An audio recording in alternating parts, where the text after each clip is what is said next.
السلام علیکم ورحمۃ اللہ وبرکاتہ۔ اعوذ باللہ من الشیطان الرجیم، بسم اللہ الرحمن الرحیم، رب زدنی علما۔ آج ہم اس سبق کے اختتام تک، یعنی اس سبق کے ختم ہونے تک 57 الفاظ سیکھیں گے جو قرآن میں کئی بار آئے ہیں۔ اس کو دھیان سے دیکھیں گے تاکہ ہم گرامر میں کچھ سیکھیں۔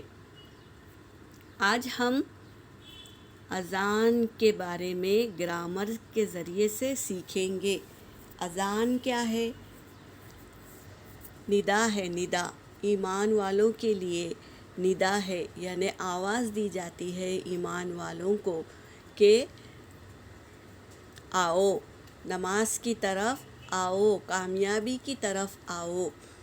5 وقت ندا دی جاتی ہے۔ تو آج ہم اذان کے بارے میں جانیں گے۔ ہماری زندگی پوری ایسی ہی ختم ہو جاتی ہے، لیکن ہمیں پتہ نہیں کہ مؤذن کیا آواز دے رہا ہے، اور دنیا سے چلے جاتے ہیں اور پتہ ہی نہیں کہ اذان دینے کا مطلب کیا ہے اور کیا کہہ رہے ہیں اللہ تبارک تعالیٰ اذان کے ذریعے۔ تو ہم یہ جانیں گے تاکہ ہمیں معلوم ہو جائے کہ اذان کے ذریعے اللہ تبارک تعالیٰ ہم سے کیا فرما رہے ہیں۔ تو آج ہم یہ سیکھیں گے۔ اللہ اکبر، اس کے معنی ہیں اللہ سب سے بڑا ہے۔ کبیر یعنی بڑا، صغیر یعنی چھوٹا، لیکن اکبر یعنی سب سے بڑا، کبیر سے بھی بڑا اکبر، اور کثیر یعنی بہت، اکثرو یعنی سب سے زیادہ، سب سے بڑا، سب سے زیادہ، کثیر بہت بڑا، اکثرو یعنی سب سے زیادہ۔ اللہ اکبر، اللہ سب سے بڑا ہے۔ کیا کہہ رہا ہے مؤذن؟ اللہ سب سے بڑا ہے۔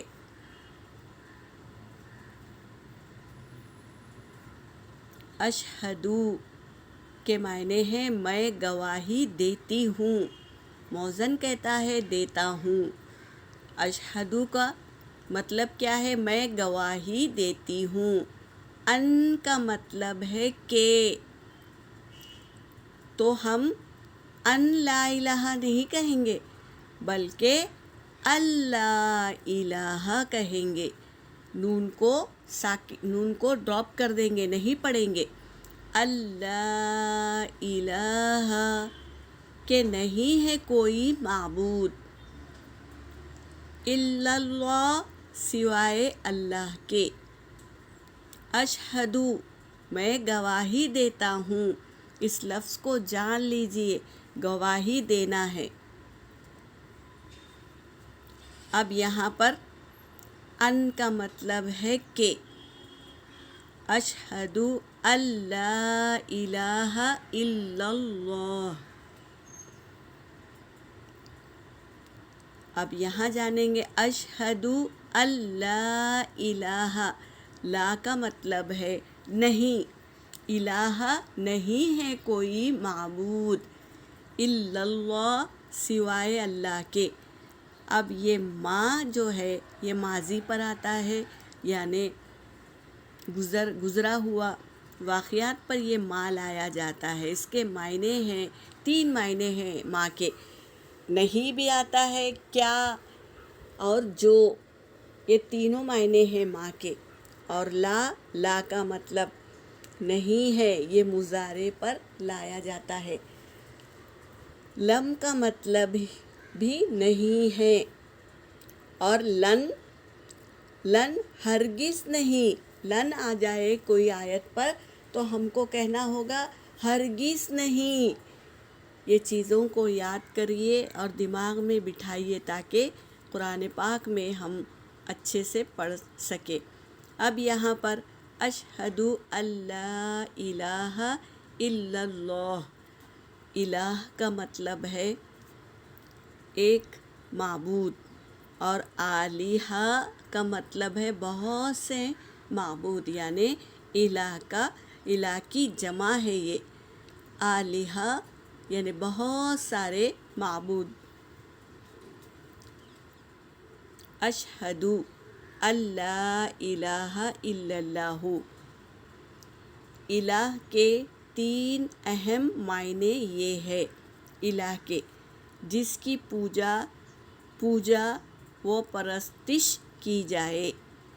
نمبر 2، جو ضرورتوں کو پورا کرے اسے الہ کہتے ہیں۔ نمبر 3، جس کا حکم مانا جائے اور اطاعت کی جائے اسے الہ کہتے ہیں۔ ان تینوں معنی میں اللہ کے سوا کوئی الہ نہیں ہے، کوئی معبود نہیں ہے۔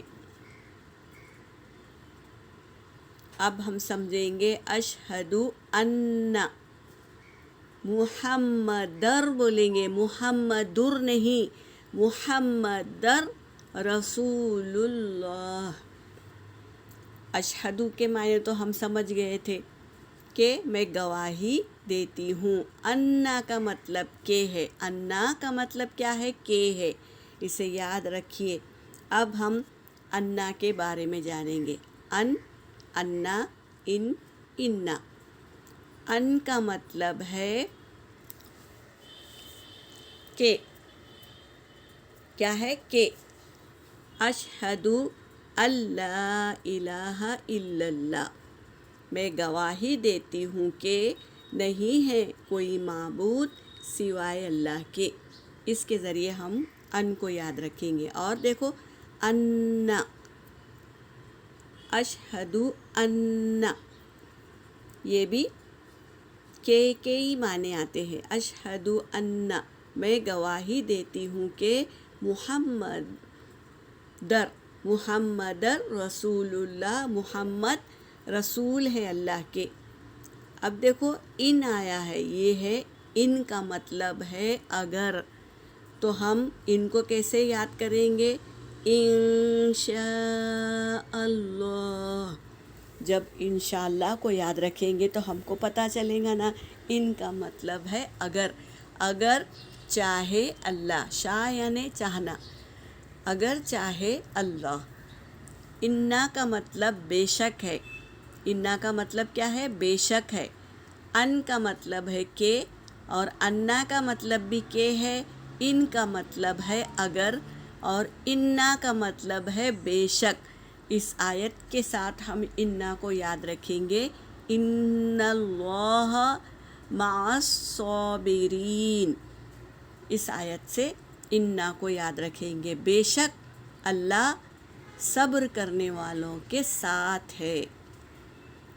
اشہد ان، میں گواہی دیتی ہوں کہ محمد رسول اللہ، محمد صلی اللہ علیہ وسلم اللہ کے رسول ہے۔ اب یہ دیکھیے حی علی الصلاۃ، کیا ہے؟ حی مطلب ہے آؤ، علی کا مطلب ہے طرف، ہم پہلے بھی پڑھ چکے ہیں، علی کا مطلب طرف ہے، لیکن اردو میں کیسے کریں گے؟ کیا کہیں گے؟ علی کا مطلب پر ہے، کس میں؟ گرامر میں، حرف جر پر، لیکن یہاں پر کیا کریں گے؟ طرف کریں گے، آؤ، آؤ طرف، صلاتی نماز کی طرف آؤ۔ موذن کیا کہہ رہا ہے؟ آؤ نماز کی طرف، حی علی الفلاح، حی علی الفلاح، آؤ کامیابی کی طرف۔ نماز کیا ہے؟ نماز کیا ہے؟ یہ کامیابی کا راستہ ہے، تو نماز پڑھنا، کامیابی کی طرف دوڑنا، یہ ہے کامیابی کا راستہ۔ تو حی علی، نماز پر نہیں کہیں گے، نماز کی طرف آؤ، ہے یہ حرف جر، علی کا مطلب پر ہے، لیکن سنٹینس بنانے کے لیے، جملہ بنانے کے لیے حرف جر کو کہاں فٹ کرنا ہے یہ ہم کو سیکھنا ہے. تو آہستہ آہستہ ہم سیکھیں گے انشاءاللہ. آج ہم نے اذان کے معنی سیکھے ہیں گرامر کے ساتھ، اور انا، انا اور ان یہ سب سیکھے ہیں. انشاءاللہ یاد رکھیں گے، اور جب قرآن پاک میں آئے تو اس کے معنی ہمارے ذہن میں یاد رہے، یہ کوشش کرنی ہوگی ہمیں. تو ضرور ہم جب مؤذن کہے گا تو ایک ایک الفاظ کو ہم دہرائیں گے، اور جب مؤذن کہے گا حی علی الصلاۃ تو ہم کہیں گے لا حول ولا قوۃ الا باللہ. اب جب مؤذن کہے گا حی علی الفلاح تو بھی ہم کہیں گے لا حول ولا قوۃ الا باللہ. یہ یاد رکھیں گے، اور جب اذان ختم ہو جائے تو اذان کے بعد کی دعا پڑھیں گے. کیا ہے وہ دعا؟ اللہم رب هذه الدعوة التامة والصلاة القائمة آت محمدا الوسيلة والفضيلة وابعثه مقاما محمودا الذي وعدته إنك لا تخلف الميعاد. اس کو یاد کریں گے انشاءاللہ، عمل میں لائیں گے، تاکہ ہم اذان کا جواب صحیح طریقے سے دے، اور اس کے بعد اذان کے بعد کی دعا پڑھے تو محمد صلی اللہ علیہ وسلم کی شفاعت نصیب ہوگی. بہت مجرب کلمات ہے، اسے یاد کریں گے اور عمل میں لائیں گے انشاءاللہ. یہاں پر میرا سبق ہو گیا. وآخر دعوانا ان الحمد للہ رب العالمین.